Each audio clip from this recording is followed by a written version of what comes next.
Dan kemudian terkait dengan pelemahan KPK.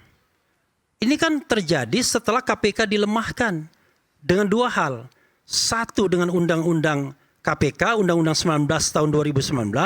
Kedua, dengan pemilihan pimpinan KPK yang baru yang diketuai oleh Firly Bahuri. Firly ini selama memerintah kelihatannya menjadikan KPK juga alat bargaining juga. Kan kita tahulah, tiba-tiba ada kasus suap, ada kasus pelanggaran etika Gufron, ada kasus, bayangkan ada 5 anggota KPK, itu 3 paling tidak bermasalah. 1 dipecat, 1-nya berhenti. Siapa yang perempuan itu? Lili Pintauli.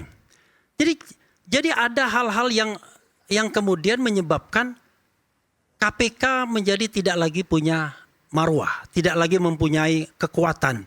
Bahkan untuk menangkap Harun Masiku pun yang diduga pada waktu itu isunya dilindungi oleh lembaga lain, gak bisa dia.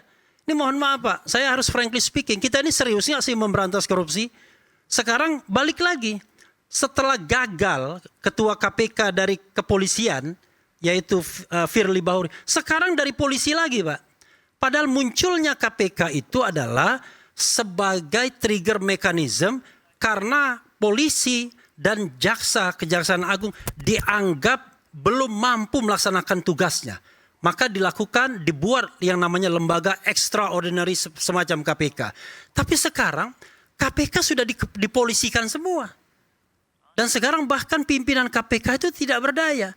Karena mereka bukan lagi penyidik kalau tidak salah. Dalam undang-undang yang baru. Jadi mereka itu nggak bisa ngapa-ngapain.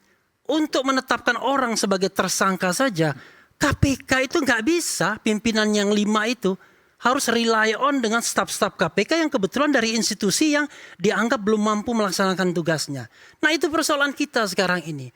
Jadi kalau sekarang ada kekuasaan baru yang dipimpin oleh Prabowo Subianto, ya saya appeal Pak Prabowo, bongkar hal seperti ini. Ya tetapi kalau seandainya orang yang diduga bermasalah masih ada di kabinet Bapak, ya susah juga. Masih powerful dia. Makanya jangan rekrut orang-orang yang dianggap bermasalah yang bisa menghalangi proses penegakan hukum. Itu poinnya. Cuma kita ini nggak mau ngomong terus terang. Ini beliau nggak mau ngomong terus terang. Ada apa dan lain sebagainya. Padahal kita baca berita-beritanya seperti itu. Kan itu soalnya. Nah cuma sekarang ini menjadi tidak elok, tidak enak. Karena saya sudah kadung cinta sama PDIP dan Adian Napitupulu. Kenapa saya jadi cinta?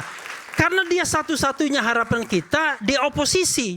Kan saya sudah komitmen untuk oposisi 5 tahun. Kan nggak ada teman kalau seandainya temannya Rocky Gerung. Rocky Gerung kan bukan partai. Coba bayangkan. Nah sekarang ketika PDIP di posisi sebagai oposisi satu-satunya, entah serius entah nggak serius itu soal lain. Tiba-tiba dia mulai diutak-atik dan lain sebagainya untuk kasus-kasus seperti ini. Padahal memang ada yang jauh lebih besar, ya kan?